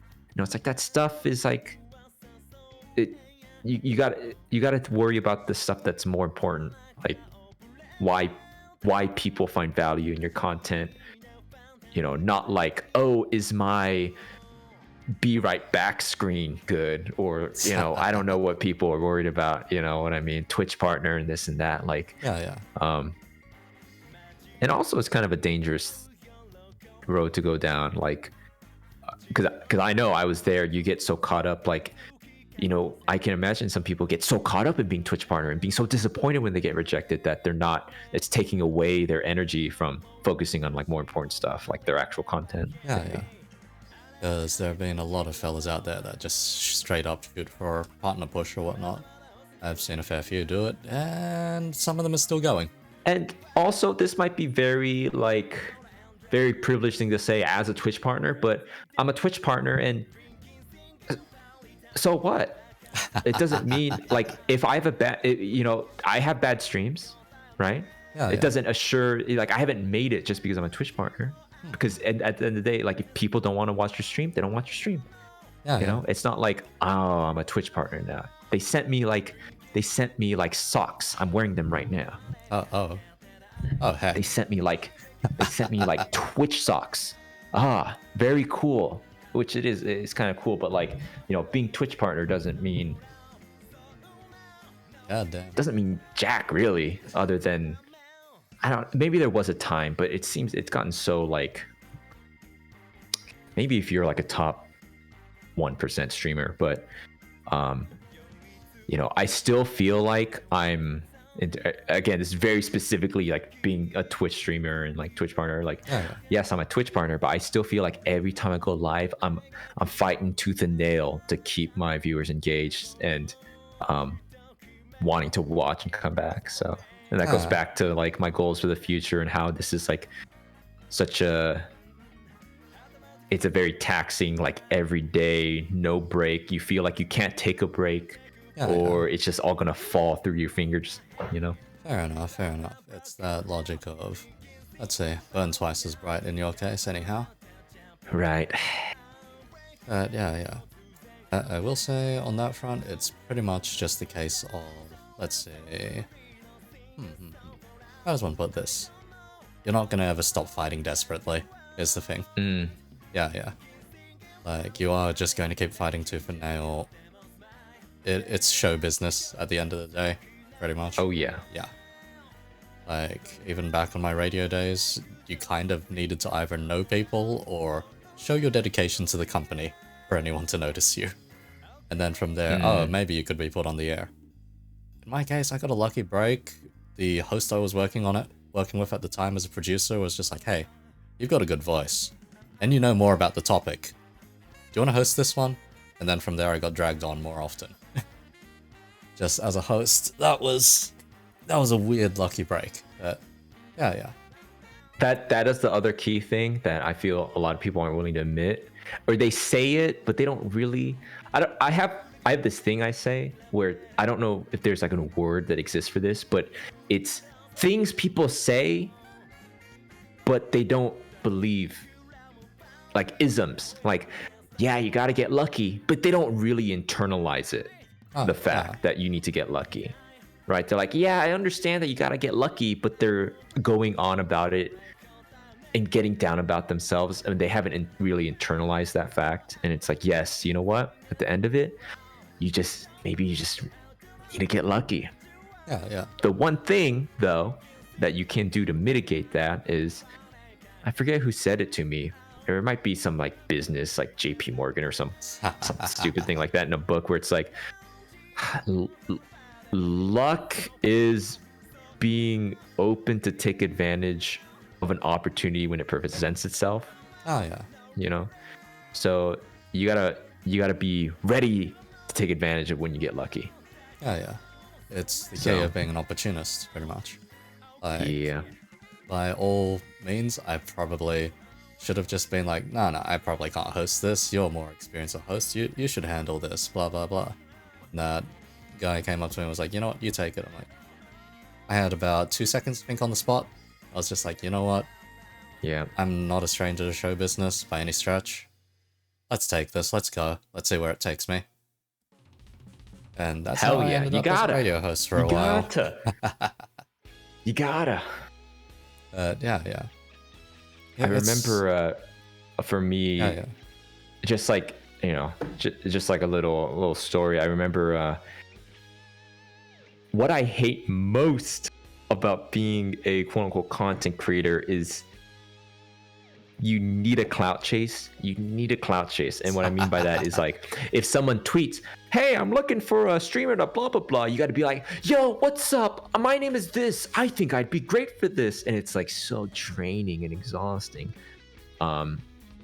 And I said to myself, I'm gonna stop doing this. And one of my mods messaged me and was like, oh, hold on, give me 1 second. I'm gonna let my cat is desperate to escape my room. All right, yeah, go for it. Oh. I'll be quite honest. This fella ended up a lot more chill than I expected. I'm actually enjoying this a fair bit.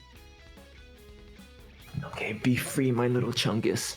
But my mod sent me like, hey, this guy's Toast tweeted out that he was looking for some people.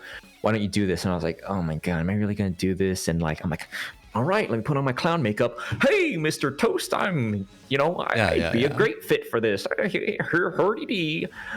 And I remember like I was waiting, and then I was like, I streamed, I got off stream, and I was like, I undressed, and I'm like in the bathroom naked, ready to take a shower. I'm like so exhausted. It's like almost midnight. I'm like, ugh. And I just checked Twitter, and it's like DM from this guy's Toast. Hey, why don't you come on the thing? And I was like, yeah, I gotta. So I just pounded down energy drink, put my clothes back on, and just stayed up till like 6 a.m. or something, doing the thing. Wow. You just when and again, did it amount to much? Yeah, I think some people are like, hey, I saw you on that thing. But was it worth it? It's like that's not the question you're asking. It's just when you're doing content and stuff, you're like a cornered rat. You're just every little morsel you can get, you try to do it, and it's a little exhausting, but you gotta. That's just what it just amounts to. Yeah. You just gotta do it. Fair enough. Because when you talk about taking that opportunity, you gotta ask yourself like, there's 1,000 people lined up just foaming at the mouth, ready to take that opportunity you're about to pass up. Yeah. It's a degree of desperation that comes with content creation, and when you look at fellas out there which are just like, oh, this guy's got numbers, what's he doing right? And then they put out something, you're just like, maybe I should take a look. Honestly, for myself, I've gotten way past that to the point where I'm just like, I've been on statewide radio. It's not that special having a ridiculous amount of viewers, I'll be honest. So it's like, this is always fine. a juggling game. Because, for simple reference, when you have 50,000 people tune in on you for a 2-hour segment, you're just like, I've got to tell the weather, I've got to do whatever traffic announcement, let these people know the right way of getting home. That's about all they're relying on me for. They're just like, so the M5 has this much traffic today, please avoid the M5. Oh, it's gonna be storming in the next 2 hours, get home soon, blah blah blah. And you just refer back to this and that, and then after all, you're just like, oh man, this 2 hours is dragging on quite a while. Then you get the random interviews where you're like, a producer comes up to you, they're like, okay, so I landed this talented guest the other day. We're gonna call them in, you're gonna be the one interviewing them, here's the brief. They shove you like 3 questions that you need answered within like 5 minutes. One of them's going over their theorem, the other's applications or whatever, and then whatever they're gonna do from here. Or why people should like focus on this theorem, for instance, or take a look. And it's like, 5 minutes. God, I gotta be efficient. God, I gotta tear into this guy. That's what I love about like internet content now, and that long form stuff on the internet is is widespread, because like when it I don't know if there's a word for it. I don't know if it's like traditional media or whatever, but like the 5 minutes for an interview, that's just not an interview. Even 10 minutes is like, that's like nothing. I did a 10-minute one once. My producer wanted to kill me afterwards. All they had to say, 5 minutes is like, what? That's like, you don't even have time to breathe. Yeah, the 10-minute one, the guy was like, "Oh, do you know how much airtime you just took up talking to that guy?" I'm like, "Oh, it's not that bad, right?" It's like, we can't showcase one more song from this band. I'm like, oh my, yeah. But on Twitch, I just watched this guy play Minecraft for 13 hours straight. Yeah. Yeah, it's that kind of feeling. So I do appreciate just the ability to just ramble on and just have a much longer form interview, pretty much. Because imagine if I tried condensing you down to 5 minutes. We probably wouldn't have gotten past the introduction. Yeah. Yeah, that would have been a bit much. Yeah. Yeah, you could have done 50 interviews already in that time. Yeah, it's a bit maddening to think of that, because if I ever get to that point where I'm just like, you know what, let's try a lightning round with random VTubers and see what happens. I doubt I'll ever get to that point. There's another fellow which does that out there. I'll leave it to that guy. He's much more bombastic at it, so, you know. What works for that fella? Yeah, considering that we are getting more or less past the 2-hour mark, and both of us have only so much stamina, let's get to the summing up questions, yeah? Okay, yeah, sure. Alright. So these are very simple ones. They're normally on the light-hearted side of things. Except for the previous interviewee I had. That one, oh boy. People get have people gotten like they get like down it's like a a downer or something, not so you much know? downer. This one was just super cursed, like ridiculously cursed. Oh, okay. Yeah. Have you had that where someone just drops something, you're just like, okay. Yikes. That's happened maybe Something. twice. Yeah. I mean, I get it like in the chat constantly. Just like they just come in, professor, like, you know, blankety blank blank, this terrible thing, and I'm like playing Cuphead. I'm like, geez, man, that sucks. I'm playing Cuphead. Also, I'm not like a therapist or anything, man. Yeah. I could just, you know, give you my advice, but I don't know, man. You know, like trauma dumping is rough. I had this kid from like Denmark or something trauma dump in my chat, and I was like, you know what? I don't want to deal with this. Not right now.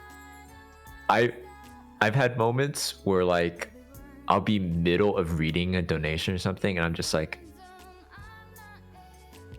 hey dude, I'm sorry, I'm just like not mentally like I'm just like mentally exhausted. I don't know what you just said. I can't like read it, but thank you. I've done that before, Ron. I just like, you know, thank you. I can't read that right now. God damn. Anyhow. Simple, light-hearted question, usually. The last interview, he just talked about cursed food stuff instead, but anyhow. Recommend some food. Any food whatsoever. Okay. Jack in the Box egg rolls. I know, but you can get egg rolls at Jack in the Box. Okay, and you're like, okay. Egg rolls at a fast food place at Jack in the Box of all places? Try it. I swear. My mother brought it a couple times, and I was like, Mom, there's no way in hell I'm eating an egg roll from Jack in the Box. But I guess I must have gotten desperate enough one time, and I ate it, and it's actually pretty good. If you're kind of new to Korean food, or you know, you do your standard like Korean barbecue, try out the spicy chilled noodles. They're like these cold noodles. Try that. Give it a shot. You know, everyone knows ramen, right? But the Korean, it's I don't know what is it? Bibimbap? It's usually called cold noodles or chilled noodles. Try that out. That'd be my food recommendation. All right, fair enough. It's better than the Vaseline toast I had last week that I got as a recommendation. Vaseline toast. Yeah. The so previous you're an interviewees, Aussie, right? Yeah, Roy? Yeah. The accent's so not very strong. Vegemite then. Vegemite. Let's see. Vegemite. So is... do you wake up in the morning, put some Vegemite on your toast, or is that like a stereotypical thing no one really does? I make a cheese toasty for the morning usually. Okay. I like cut 2 slices of Spam, get like shredded cheese, and slap it in a sandwich press. Okay, you guys got Spam in the Land Down Under then too. Yeah. I love Spam. Yeah, Land Down Under, there's Spam. Spam's actually used a lot in like Hawaiian cuisine, actually. Yeah. It's a staple there, surprisingly enough. I remember going to Hawaii when I was a kid, going to McDonald's, and they had like rice, eggs, and Spam as like an item on McDonald's. I remember being like, whoa, That's weird, but cool. Yeah. Let's say in terms of Vegemite, let's say my old man used to do Vegemite very often. Not as much these days for whatever reason, because yeah, Vegemite toast, you barely scrape like the tiniest bit on there, pretty much. Like it's not even a thin layer, no, you just do a streak, and that's it. If you ever see someone do like a thin or a thick layer I'm thinking of the about stuff, the last time I had it, I'm just like so grossed out. I will say, yeah, definitely the amount I had, it was like I was eating like a peanut butter sandwich. That is not the play. No, disgusting. No, that's not how you do it. It's very much small streak, that's it. Like, there's a strong enough flavor in that you just don't go beyond there. It's got it's got your salt content for the next 5 years of your life in a single spoonful of that stuff. Oh yeah, definitely. Like pretty much, it is. You barely use any of it. Is the thing. If you go for more than like half a teaspoon on a slice of toast, see, you're screwing yourself I've had over. people say that to me after my initial testing, but it's like no, it's just a little bit, just a scrape. But I'm just so traumatized from my initial tasting that I just don't think I could bring myself to even try the little bit more. It's just, the first time was just so bad. I'm getting chills like thinking about it. It's like the gross, like Vegemite is the right word for it. I don't know if there's a word that describes things that sound are named like what it is, what it's similar to, but you know what? That's Vegemite. That is definitely Vegemite. Because what it tastes like Vegemite. That's what I would describe it as. Ugh. I'm trying to remember what it's composed of usually. The only thing that comes to mind for some reason is beer dregs, but trying to remember. But anyhow. Never mind that. Vegemite's a bit of a cussed food item to a lot of people. Yeah. It fills that same kind of category as, like, let's say, natto or haggis, I suppose. Any of those two. Kind of just acquired taste. Yeah. Toxic sludge, decaying corpses, just alike, Yeah. Pretty much. Anyhow, second part of this question is recommended drink. Any drink whatsoever.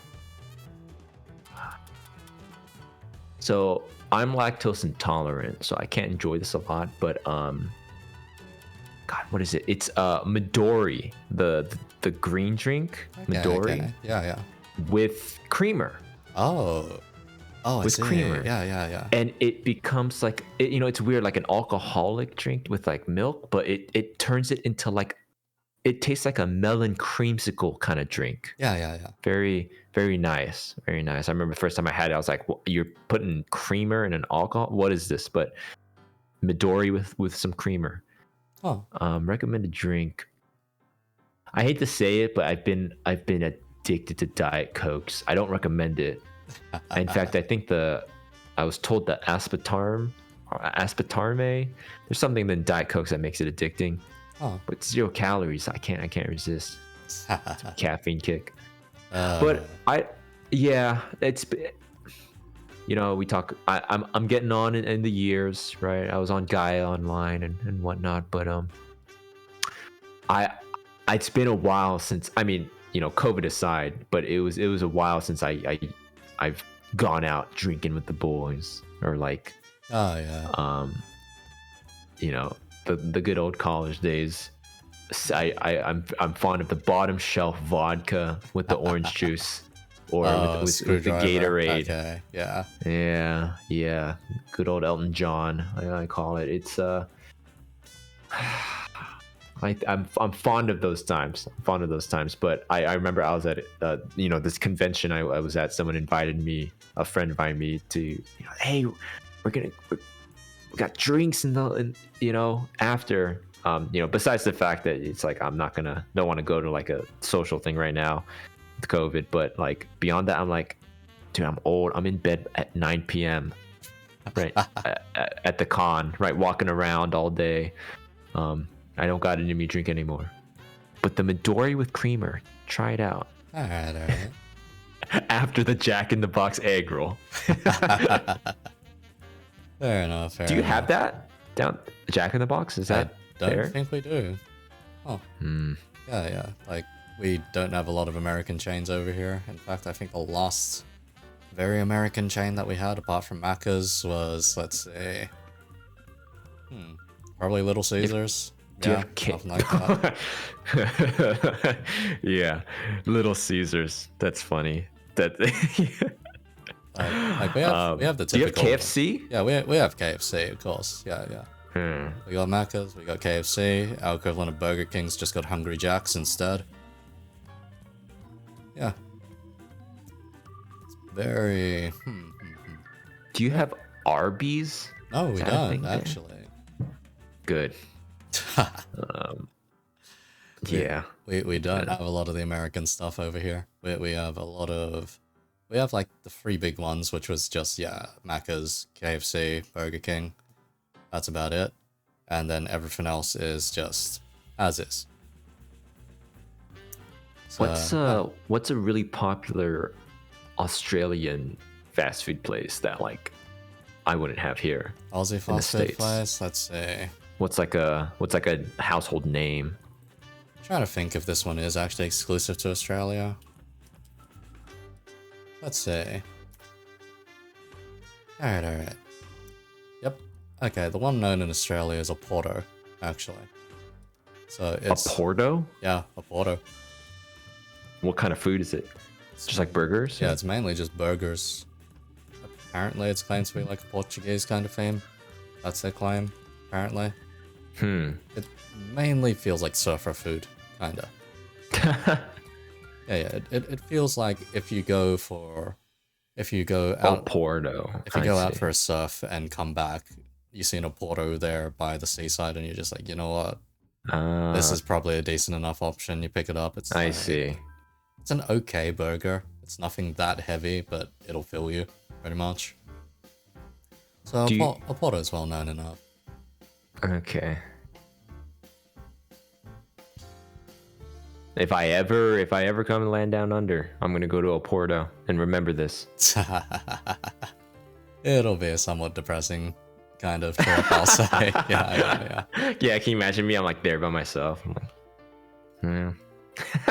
Yeah, because a Porto stuff, I'll just say, it has the kind of price of if you go to like a premium burger kind of spot, premium burger joint. And in my experience, honestly, in Australia, burgers aren't exactly that great. There is maybe a couple of decent burger spots. There is there's one on Broadway somewhere, and I'm just like, it costs me maybe $5 or $6, and I get a really good burger there. Everywhere else, I'm just like, no thanks. You know, so how does it work in Australia? Are your guys' beef from Australia? Yeah. Normally it's Angus beef, Aussie stuff, pretty much. Okay. Yeah. And the Aussie stuff's it's all right. It works. It does the job. If there's one thing that Aussies do specifically well, it would have to be along the lines of lamb instead. Ooh, okay. Yeah, I had lamb recently. I went to this Mediterranean, like Greek food. Oh, damn. And you can get lamb there. Yeah. That's another one of my favorite types of food. I love Greek food. Okay. Like gyros and stuff like that, like the wraps and stuff. Fair enough, yeah. I'm getting hungry now. Yeah, when it comes to like Greek food and whatnot, I think, let's say at my casino staff restaurant, they serve a lot of it. Yeah. Oh yeah? Yeah, for whatever reason, there is almost always a Greek salad available. I literally, that's what I had. I had a Greek salad with lamb in it. Yeah. There's plenty of stuff that's just like, what the hell is this menu that you're trying to serve here? Because, okay, in the morning menu, like breakfast menu at the casino, it's like, oh yeah, there's Vietnamese beef noodle soup, so pho. For some reason that's on the menu there, and we're just like, is it actually any good? Wow. Do they, cultural hot pot, huh? Yeah, because you look there, that's the breakfast menu, beef pho, and a couple of other random bits and bobs, and then you see the lunch menu, and it's like buttered chicken. and like butter chicken and like Indian cuisine, and then you see the dinner menu and you're like Moroccan lamb, and it's like,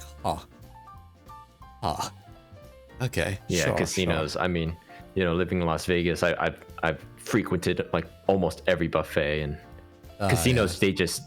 they're just unfettered. It's almost like it's like men's, like the hubris of man. It's like a casino is just it's we need to rein it in on the casinos. Fair enough. I mean, in my case, there's like 2 casinos in my city, and that's it. Vegas, I'd Right, I imagine might be you've got speaking from a you've got the Vegas Strip. Yeah, so it's just like, oh boy. But yeah, if there's an odd thing that I can make a comparison to, is Vegas and Australia are among the only places in the world that have legal sports betting. Is that true? Yeah.